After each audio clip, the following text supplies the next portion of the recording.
Hi everybody, it's Matt Peterson. Enjoy your life. I wanted to just share a couple of things that have happened to me. Actually, they happen quite often, and I want to share how you can experience this thing as well.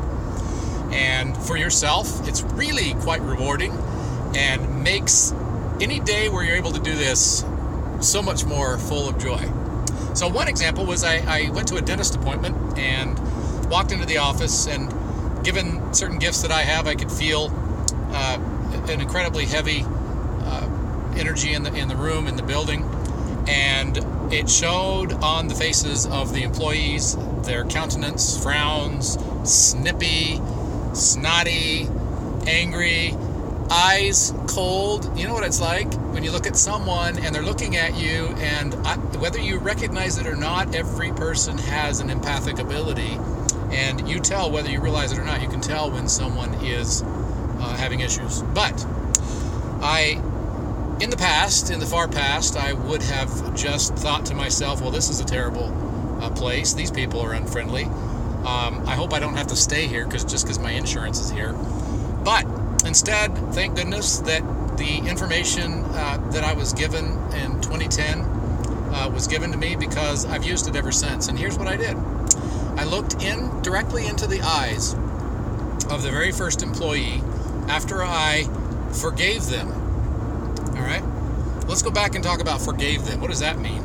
I was always taught that forgiveness is when someone does something to you and you say, I forgive you. What is that? So, in other words, I'm absolving you of the responsibility you have for offending my sensibilities. That's not at all what forgiveness is.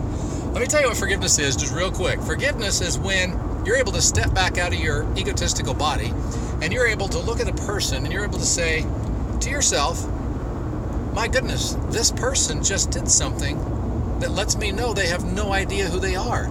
The emotions that immediately follow true forgiveness center around empathy. Not sympathy, empathy. So you look at that person from that point forward and empathize that they haven't awakened, or in that moment at least, they don't know who they are. And so you can then move into them. Okay, so here's what I did in the dentist office. The first person, I looked them right in the eye, and I gave them my smiling eyes, and I looked through their eyeballs into their mind, into their heart, and into their past.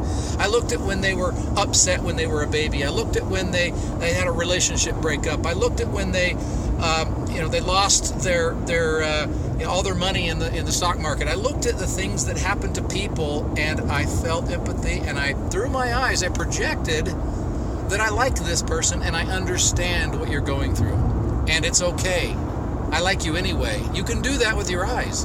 And so look directly, hold their gaze, look through their eyeballs, into their brain, into their spirit, and smile. And then make a smile on your face. I did that with each of the people, including the dentist in the office. And by the time I walked out of that dentist office, everybody was laughing. In the back, I could hear them laughing and joking and literally telling jokes and being more friendly and quippy with the patient. So try this sometime, all right? It works. So for Enjoy Your Life, everybody have a great day.